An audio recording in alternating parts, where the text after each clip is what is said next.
મિત્રો નમસ્કાર, સ્વાગત છે તમારું અમારી ચેનલ ખ્યાના સ્ટોરી બુકમાં. મિત્રો, આપણે પૂજા સમયે જે કપૂરનો ઉપયોગ કરીએ છીએ એ કપૂરને શું બીજા કોઈ ઉપાય કરી શકીએ ખરા? મિત્રો, શાસ્ત્રોમાં પણ ઘરમાં કપૂર બાળવાની ભલામણ કરવામાં આવી છે. પૂજા સમયે કપૂર બાળવાથી પૂજાને શુભ કહેવામાં આવે છે. પરંતુ શું તમે ક્યારેય એ જાણવાની કોશિશ કરી છે કે પૂજા પછી દીવામાં કપૂર કેમ સળગાવવામાં આવે છે અને આવું કરવાથી શું ફાયદો થાય છે? અને લાલ પુસ્તકમાં પણ કપૂરને લગતી ઘણી યુક્તિઓ જણાવવામાં આવી છે. માત્ર આટલું જ નહીં, પરંતુ આ કપૂર આપણને શ્રીમંત પણ બનાવી શકે છે અને અમુક દુષ્ટ લોકોની કાળી નજરથી પણ બચાવી શકે છે. તો શું કપૂર ખરેખર આટલું બધું મહત્વ હોય છે? શું કપૂર સળગાવવાથી ઘરમાં ખરેખર સુખ સમૃદ્ધિ આવે છે? શું કપૂર સળગાવવાથી આપણે હંમેશા ધનવાન રહી શકીએ છીએ? શું કપૂરનો ટુકડો આપણી બધી જ જરૂરિયાતો માટે વાપરી શકાય છે?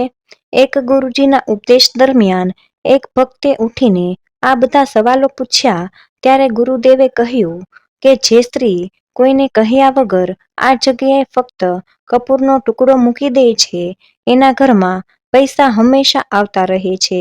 તો મિત્રો, કપૂરનો ઉપયોગ કેવી રીતે કરી શકાય એ જાણવા માટે આ વિડીયોને અંત સુધી ધ્યાનથી સાંભળજો.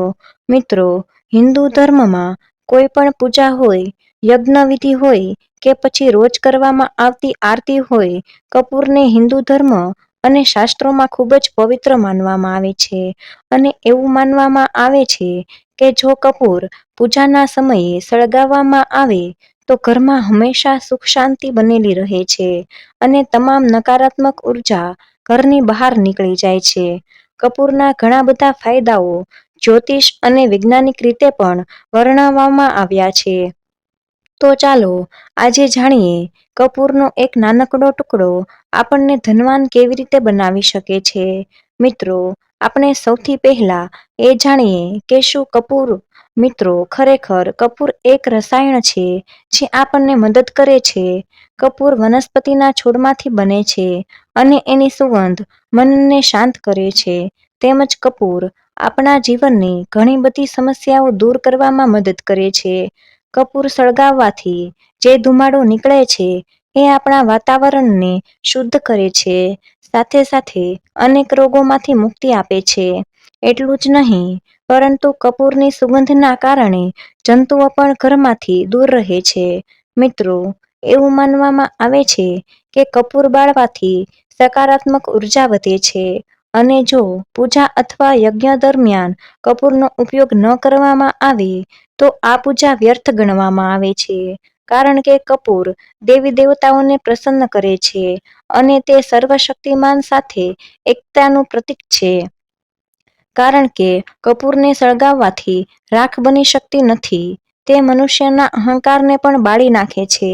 આ સિવાય ગુરુજીએ લાલ પુસ્તકમાં ઘણું બધું લખ્યું છે અને કપૂરના અમુક ખાસ ઉપાયો પણ જણાવ્યા છે જેને આપણે આપણા કલ્યાણ માટે અપનાવી શકીએ છીએ.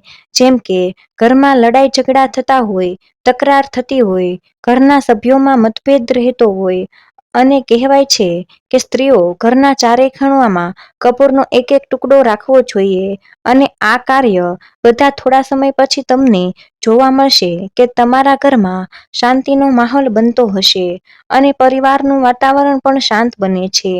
તેમજ જો ઘરની સ્ત્રીઓ સાંજે માટીના વાસણમાં દેશી ઘીમાં કપૂર બોળીને 2 લવિંગ વડે તેનો ધુમાડો ફેલાવે છે તો આ ઉપાય તમારા ઘરના વાસ્તુદોષને દૂર કરશે. અને મિત્રો, જુઓ, તમારા ઘરમાં પિતૃદોષ હોય તો એ પણ દૂર થાય છે અને દેવી દેવતાઓ તમારા પર એમની કૃપા અને આશીર્વાદ વરસાવે છે.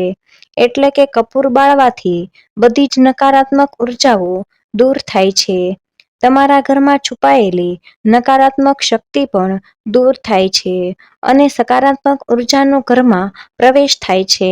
અને જે લોકોની કુંડળીમાં પિતૃદોષ કે કલ્પદોષ હોય અથવા તમારા ઘરમાં વાસ્તુદોષ હોય અને એના કારણે તમારે પરેશાનીઓનો સામનો કરવો પડતો હોય, ઘરમાં સુખ ન આવતું હોય, ગુસ્સો અને ચીડિયાપણું રહેતું હોય, તેમજ ઘરમાં નુકસાન થતું હોય તો તમારા ઘરના બાથરૂમમાં કપૂરના 2 ટુકડા મૂકી દો. આવું કરવાથી તમને તમારા ઘરના વાસ્તુદોષમાંથી રાહત મળશે.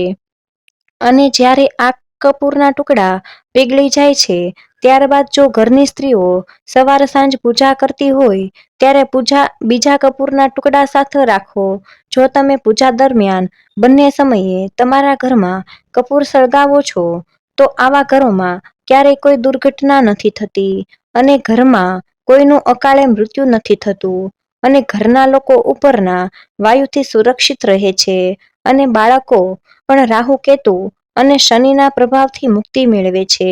તેમજ જો કપૂર સળગાવતી વખતે તેમાં થોડું લવિંગ ભેળવી અને હનુમાન ચાલીસાનો પાઠ કરવામાં આવે અને ઘરમાં ધૂપ કરતી વખતે હનુમાન ચાલીસાનો પાઠ કરવામાં આવે તો ઘરના લોકોના સ્વભાવ શાંત થાય છે અને ઘરમાં સુખ શાંતિ બનેલી રહે છે.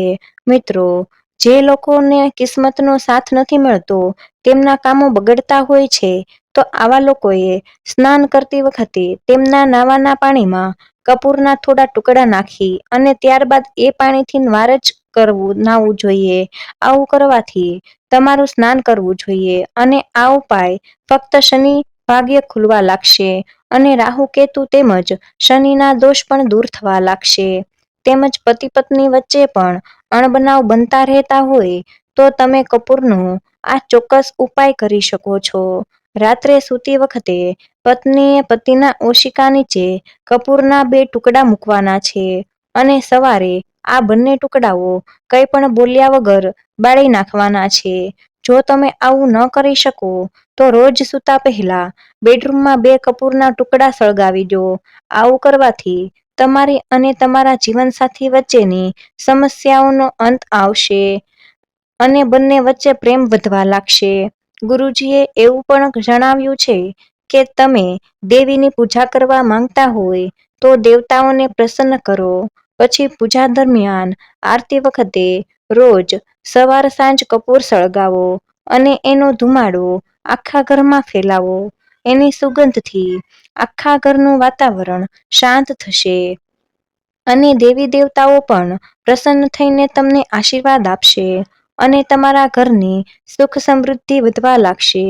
તેમજ જે લોકોના વિવાહમાં અવરોધોનો સામનો કરી રહ્યા હોય અથવા તો તમારા ઘરના યુવક યુવતીઓના લગ્ન ન થઈ રહ્યા હોય તો આ ચમત્કારી ઉપાય પણ કરી શકો છો. એના માટે તમારે 36 લવિંગની જરૂરિયાત પડશે અને 6 કપૂરના ટુકડા લેવાના છે. ત્યારબાદ તમારે યજ્ઞની તૈયારી કરવી પડશે અને દુર્ગા માતાનું નામ લઈને યજ્ઞમાં ઘી સાથે 36 લવિંગ અને 6 કપૂર અર્પિત કરવા પડશે. આવું કરવાથી જેમના લગ્નમાં અડચણ આવતી હોય એ તમામ અવરોધો દૂર થાય છે અને તેમને જલ્દી જ સારા સમાચાર મળશે. તેમજ ગુરુજીએ સ્ત્રીઓ માટે કપૂરના કેટલાક અસરકારક ઉપાયો જણાવ્યા છે. સ્ત્રીઓ આ ઉપાયોને અનુસરીને માતા લક્ષ્મીને પોતાના ઘરે આમંત્રિત કરી શકે છે. ગુરુજી કહે છે કે જો ઘરની સ્ત્રીઓ સવારે પૂજા કરતી વખતે ગુલાબના ફૂલમાં કપૂરની 1 ટુકડી નાખે છે અને સાંજે પૂજા કરતી વખતે ગુલાબના ફૂલમાં કપૂરની ટુકડી મૂકીને તેને વાળી લ્યો અને દુર્ગા માતાને અર્પણ કરો. 43 દિવસ સુધી સતત આવું કરવાથી તેના ઘરમાં પૈસા હંમેશા આવતા રહે છે અને તેનું ઘર ધન ધાન્યથી ભરેલું રહે છે. ત્યારબાદ તેને ધનની કોઈ કમી અથવા કોઈ સમસ્યા નહીં રહે. ગુરુજી કહે છે કે સ્ત્રીઓએ આ ઉપાય અવશ્ય કરવો જોઈએ. ગુરુજીએ બીજો ઉપાય જણાવ્યો છે કે જો ઘરની સ્ત્રીઓ રસોઈના કામકાજ પત્યા બાદ રસોડા ત્યારબાદ કોઈ ત્રાંબાના વાસણમાં 2 કપૂરની ટીકડી સળગાવી દો. આવું કરવાથી તેનું ઘર હંમેશા ધન ધાન્યથી ભરેલું રહેશે અને એવા ઘરમાં ક્યારેય પૈસાની કમી નહીં આવે. તો મિત્રો, આ હતી ગુરુજીની સલાહ. આ સિવાય કપૂરના વૈજ્ઞાનિક ફાયદાઓ જોઈએ તો કપૂરની સુગંધ હવાને શુદ્ધ કરે છે અને બેક્ટેરિયાને પણ દૂર કરે છે, જેના કારણે ફૂગ અને ઇન્ફેક્શન જેવી બીમારીઓ ઘરમાં આવતી નથી. તેમજ તમે કપૂરના તેલથી માલિશ કરી શકો છો, તેનાથી તમારા દર્દમાં રાહત મળશે. અને જો તમને માઇગ્રેનની તકલીફ હોય કે શ્વાસ લેવામાં તકલીફ થતી હોય તો જો તમે કપૂરની સુગંધ શ્વાસમાં લ્યો છો તો આવું કરવાથી તમારું શરીર શુદ્ધ થાય છે અને તમને રાહત મહેસૂસ થશે.